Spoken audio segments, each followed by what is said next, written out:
পুরবাসীদের সুবিধার্থে কালিয়াগঞ্জের উপর দিয়ে বয়ে যাওয়া শ্রীমতী নদীর পাশে মনোরম পরিবেশে পুরসভার নিজস্ব ফাঁকা জায়গায় ৮৬ লক্ষ টাকা ব্যয়ে সবুজ পার্ক করার উদ্যোগ নিয়েছে। শনিবার সেই সরকারি ফাঁকা জমি চিহ্নিতকরণ করা হয়। কয়েকদিনের মধ্যেই কাজ শুরু হবে। কালিয়াগঞ্জ পুরসভার পুরপ্রধান রামনিবাস সাহা জানিয়েছেন, প্রাতঃভ্রমণ ও শরীরচর্চার জন্য কালিয়াগঞ্জের তেমন কোনো জায়গা নেই। শহরের বেশিরভাগ মানুষ কালিয়াগঞ্জ রেল স্টেশনের ২ নম্বর প্ল্যাটফর্মে হাঁটাহাঁটি করে, কিন্তু রেলের পক্ষ থেকে সাধারণ মানুষজনদের না করে দেওয়া হয়েছে। তাই সাধারণ মানুষজন কোথায় যাবেন সেই চিন্তা করেই পুরসভার উদ্যোগে সবুজ পার্ক করার উদ্যোগ নেওয়া হয়েছে। কি পরিকল্পনা রয়েছে পৌরসভার? না, জায়গা মাপজোক হওয়াই ছিল আগের থেকেই। মাপজোক করে এটা ৪-৫ বছর আগে রেজিস্ট্রিও হয়ে গেছে।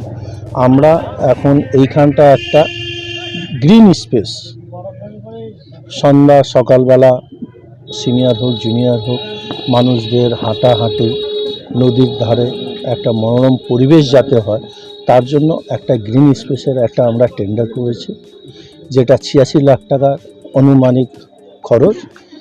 চারদিক দিয়ে আপনি যেরকম দেখবেন ফরেস্টে ফিনিশিং করা থাকে সেরকম ফিনিশিং থাকবে, আর হাঁটাহাঁটি করার জন্য রাস্তা থাকবে, জল বের করার জন্য ড্রেন থাকবে, গাছপালা লাগানো হবে, মানুষকে বসার জন্য অনেক ধরনের চেয়ার বসানো হবে, কিছু ফোয়ারারও আমি চেষ্টা করতেছি যদি বসানো যায় মাঝখানে একটা।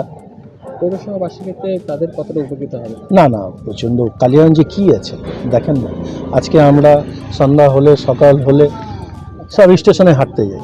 আজকে স্টেশন বলে দিছে যে প্ল্যাটফর্ম টিকিট ছাড়া কেউ এখানটা আসবে না। সম্ভব সাধারণ মানুষের জন্য প্ল্যাটফর্মের টিকিট কেটে তারপরে ওই প্ল্যাটফর্মে হাঁটাহাঁটি করার জন্য?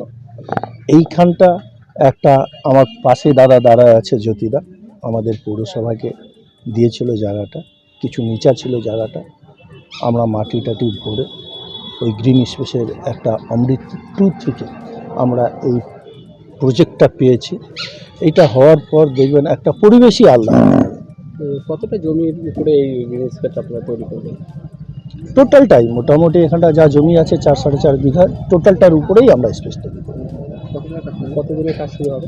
শুরু হয়ে গেছে, দেখেন ঘর তৈরি হয়ে গেছে, আর মোটামুটি ২-১ দিনে দেখতে পারবেন সব মাটি টাটি খুঁড়াখুড়ি, অ্যাঙ্গেল জাম করা, ফিনিশিং করা, টোটাল কাজ।